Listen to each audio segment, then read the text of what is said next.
The tale kicks off with the Silver Wing party clashing against a towering dragon, a foe far beyond their combined power. With a violent sweep of its tail, the dragon sends shockwaves through the battlefield, forcing the group to scatter and evade the deadly strike. Despite unleashing their strongest techniques, their efforts barely leave a mark on the creature's impenetrable scales. As the dragon begins charging a potent attack, the teen's mage swiftly casts a defensive spell to shield everyone. However, the barrier lacks the durability to absorb the full force of the blow. When it starts to crumble, Dennis, the party's cook, leaps forward, using his body to protect the mage from the searing flames. Some of the fire grazes her arm, prompting Dennis to quickly brew a healing potion. He reminds her to keep her concentration sharp, which brings a sense of relief to Katie, the party's vice-captain. Dennis has always been the team's quiet strength. Yet, their leader, Viggo, reacts coldly. Rather than showing appreciation, he appears increasingly agitated by Dennis' act. With tension bubbling, Viggo channels his fury into a direct strike at the dragon's eye, piercing through and eliciting a thunderous roar. The beast, now in a complete frenzy, lashes out at random, destroying everything nearby. Amid the chaos, the group holds firm, and Viggo urges them to endure, declaring they are the greatest adventuring party alive. Following the battle, the story transitions to the Silver Wing headquarters, where the team gathers around a long table. Notably absent is Katie. Dennis breaks the silence by asking why Viggo summoned them all. Without hesitation, Viggo lays the blame for the failed mission at Dennis' feet, accusing him of scaring the dragon away by using his dread voice skill, costing them the victory. Dennis responds calmly, reminding Viggo that it was his command that led to the skill's use. But Viggo refuses to acknowledge the order and continues criticizing Dennis for the result. Dennis reflects on their objective, to slay the dragon and collect its valuable parts. Yet, when the dragon entered a rage-filled frenzy, the situation became too perilous to continue. Several members were wounded, and the party stood on the brink of collapse. At that critical moment, Viggo instructed Dennis to unleash Dread Voice, a fear-inducing skill meant to force enemies to flee. Dennis complied, successfully driving the dragon off. Though this meant the mission ended in technical failure, it also ensured that no one died. At the time, Dennis had been taken aback by Viggo's rare moment of good judgment. But now, seeing his reaction, Dennis realizes Viggo hasn't changed at all. Viggo denies ever giving such an order and escalates the confrontation by accusing Dennis of being a planted spy from a rival faction, sent to sabotage Silver Wing's reputation. He firmly tells Dennis to leave the group, and no one else dares to object. Everyone remains silent, too intimidated by the authority of the leader. Then Viggo begins a harsh monologue, belittling Dennis by saying he never deserved a place in their prestigious squad. He mocks Dennis's role as just a cook, emphasizing that the Silver Wing battalion is reserved for top-tier warriors, clerics, and spellcasters. Though Dennis has reached level 99, Viggo makes it clear that someone without combat prowess doesn't belong among them. Understanding there's nothing left for him there, Dennis calmly tells them to carry on without him, that their future no longer concerns him.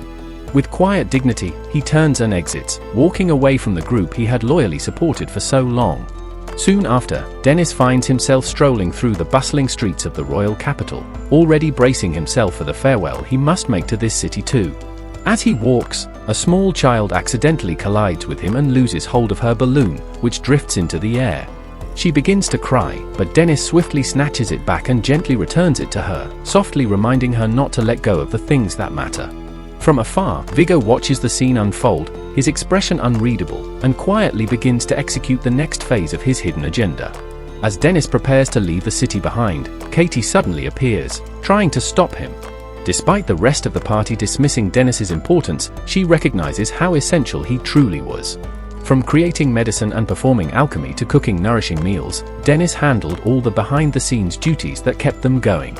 Dennis assumes someone else will pick up the slack, but Katie insists that their ability to conquer dangerous dungeons only soared after Dennis joined. Now, they're known as the strongest adventuring party in the world. Katie knows that the others don't realize how much Dennis contributed, but she does. Desperate, she pleads with him to come back, and when he refuses, she begs him to at least cook one last dinner or prepare some meals to take with them. Dennis is taken aback that this is what she focuses on, but Katie grows serious and asks if he truly plans to walk away for good. When Dennis doesn't respond, Katie asks him what his next step in life is. Dennis replies that he's going to keep doing what he loves, cooking, and shares his plan to open a restaurant of his own. Katie, not wanting to lose him, makes one last attempt to persuade him, declaring that she was the one who first discovered him and that he rightfully belongs by her side. Dennis feels thankful to Katie for bringing him into Silver Wing, and as he thinks back on how well they worked together, he begins to suspect that jealousy, especially over Katie, was what led Viggo to force him out. Knowing this, Dennis quietly apologizes to Katie and walks away. Even when she tries to stop him using her role as vice captain, he doesn't hesitate, because he's accepted that his journey as an adventurer has come to an end. But something new is beginning, his life as a chef. Later that day, Dennis arrives in a different town, looking for the tools and materials he needs to launch his restaurant. While browsing, he comes across a peculiar box in a store, one that can keep things cold without the use of ice. The shopkeeper tells him it's known as an ice box and is considered essential for food storage in the industry. At first, Dennis is eager to buy it, but then he recalls a passage from his favorite guidebook on running a restaurant. Avoid spending too much in the beginning and focus on essentials. So, Dennis skips the purchase, planning to use his own ice magic instead. Following the steps in the guidebook, he buys an old building, reaches out to suppliers for ingredients, and gets the basic equipment needed to run a small kitchen. As he finishes his preparations, he finds himself enjoying the process more than expected. Each step brings him closer to his dream. The book also advised not to shoulder everything alone, especially when it comes to handling customers. Realizing he'll need assistance, he starts looking to hire help. That's when he sees a crowd gathered near a slave trader selling a young girl. The trader explains that she came from a noble background, but her family was ruined due to political infighting, leaving her in this state. The crowd seems skeptical of her noble origin since she doesn't carry the grace they expect, but many agree she's attractive and will grow into a beautiful woman. Dennis feels torn. He knows he can't right every wrong in the world, and trying to would be an endless fight. Still, when he sees the emptiness in the girl's eyes, it reminds him of himself as a child, an orphan with no one to rely on. The bidding starts at 300,000 and quickly climbs to 800,000.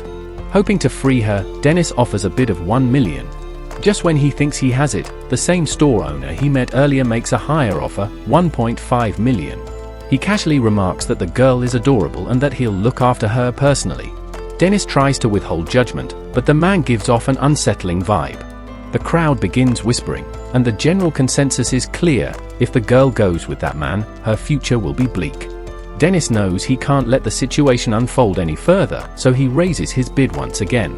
The auction escalates quickly, and soon the price surpasses 5 million. Ultimately, Dennis ends up winning. Though he secures the girl's freedom, he's left with almost nothing, having poured nearly all his savings into helping her start anew. Wanting to give her a fresh beginning, Dennis brings her to his newly opened restaurant. Still, he can't help but feel uneasy about the huge cost he just paid. Determined to help her feel human again, he takes her shopping and buys her a new dress. After cleaning up, they walk back together. The girl moves slowly, prompting Dennis to warn her to stay close, or she might get lost. Sure enough, she ends up drifting into the crowd. Surrounded by strangers and overwhelmed, she begins to panic until Dennis reappears. He isn't shocked that she got lost and gently apologizes for walking ahead. Once back at the restaurant, she asks why he did what he did. Dennis simply replies that she reminded him of something from his past. When he asks for her name, she initially tells him to call her Slave, which makes Dennis wonder if she ever had a name of her own. She eventually says to call her Alia, and he introduces himself formally as Dennis. She asks what he expects from her, and Dennis surprises her by saying she doesn't owe him anything.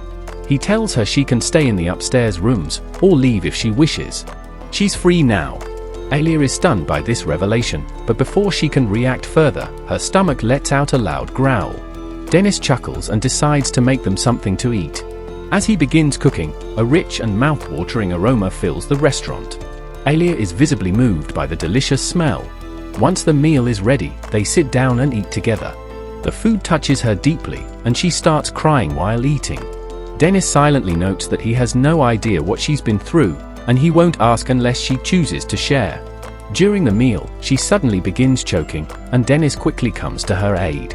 In the days that follow, Alia takes it upon herself to help Dennis prepare the restaurant, cleaning, organizing, and adding decorative touches. Dennis is thankful for the help and the cheerful change she brings.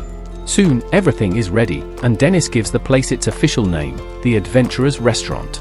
He tells Alia that she'll be the face of the business, their poster girl. She begins practicing how to welcome guests and serve them properly. Meanwhile, Dennis believes he's fully prepared for the grand opening. He's determined to make his food irresistible, so good that customers will come for breakfast, lunch, and dinner every single day. Dennis is hopeful that the customers will be generous, as he's already spent all his money setting up the restaurant and helping Alia. While he's deep in thought about finances, the door opens and their very first guest steps in, wearing a full suit of armor.